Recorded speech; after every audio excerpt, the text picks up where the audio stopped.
With the World Cup over, all the attention's now switched back to club football, and after an extra few weeks rest, players will be getting back into the daily routine as they prepare for another long and arduous season. Despite this, the implications of the World Cup mean that some of the stars in Russia have put themselves well and truly in line for a big money move. And with a lot of the World Cup's best players already at Manchester United, we'll be looking in a 4-2-3-1 formation at where they can improve and who will line up for the Red Devils this season. In goal, there isn't really much to debate. Despite a dodgy performance against Portugal and barring a huge late bid from Real Madrid, David De Gea will be the #1 this season. And at right back, it's going to be Antonio Valencia. Despite bringing youngster Diogo Dalot from Porto, Jose Mourinho will most likely stick with the ever-reliable Valencia, who is also a candidate to take over the captain's armband on a full-time basis after the departure of club captain Michael Carrick. The centre-back spots have been somewhat of an issue for Man United in recent seasons, not because of the individual qualities, but because neither of them can stay fit long enough to form a long-lasting partnership. Phil Jones and Chris Smalling are always in and out of the rehab room, but luckily for Jose Mourinho, he has Victor Lindelof and Eric Bailly, who, if they can build on their early promise and fantastic season, will definitely be the starting defence for years to come at Man United. Now, the left-back spot brings us to our first problem area for United this season. Despite having a really good season and a pretty good World Cup, Ashley Young has moved from a winger to a fullback, and at age 33 is unlikely to pick up all the necessary skills to be a major success there.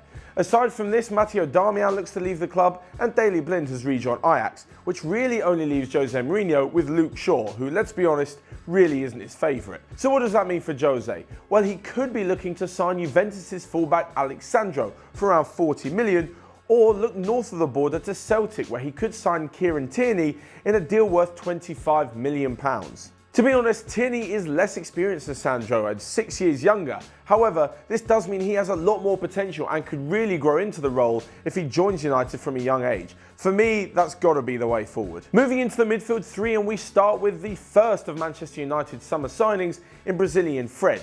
Not just because they paid 50 million for him, but because he must be a pretty decent player to get into the Brazil World Cup squad, despite his injury. With him in the midfield, it means that last summer's signing Nemanja Matic, despite a good season, probably won't start alongside him, as even Mourinho won't play most games with two defensive midfielders. So with Fred in the defensive midfield role, a bit further forward is France's World Cup winner Paul Pogba. Now, he's always been supremely talented and always had the ability.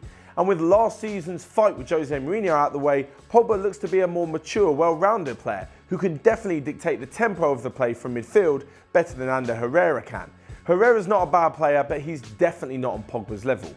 And mentioning players who aren't that bad, we've also got Marouane Fellaini, but throwing him in there just can't happen. He definitely fits the bill of super sub way better. This brings me to the final position in the midfield and sort of the number 10 role. This is where United will be looking for assists and goals from deep, and I think there's only one person who can fit the bill at United, Jesse Lingard. After an amazing World Cup with England in the summer, he really looks like he could have a bright future, so for me, deservedly gets a spot in this team. Now, the right-hand side of attack leads us to another big question mark at Old Trafford.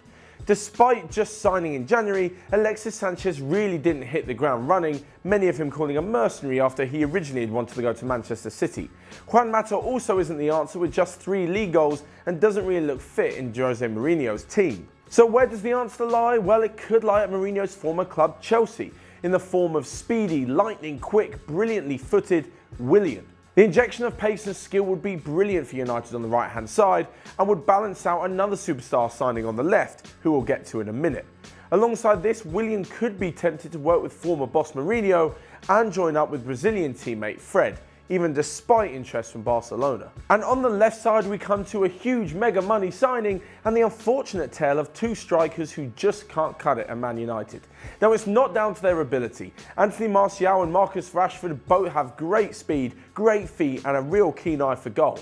However, due to a certain huge Belgian frontman playing up top, their chances of starting in the striking role look slim, so they've been forced out to the left-hand side, where, let's be honest, neither of them are 100% comfortable.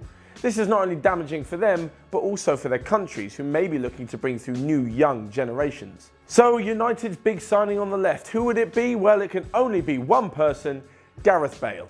Despite Ronaldo leaving United and rumours that Bale could now be the key man at the Bernabeu, he really hasn't seemed happy ever since the end of the Champions League final, where he said that he needed to be playing regularly.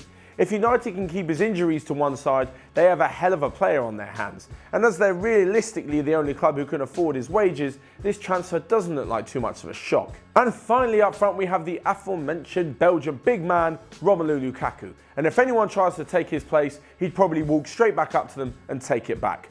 Having shown his goal-scoring exploits this summer at Russia in the World Cup, there's no doubt that he is the man to lead the Red Devils this season. So that's it from me and my potential Manchester United team who may line up at the start of this season.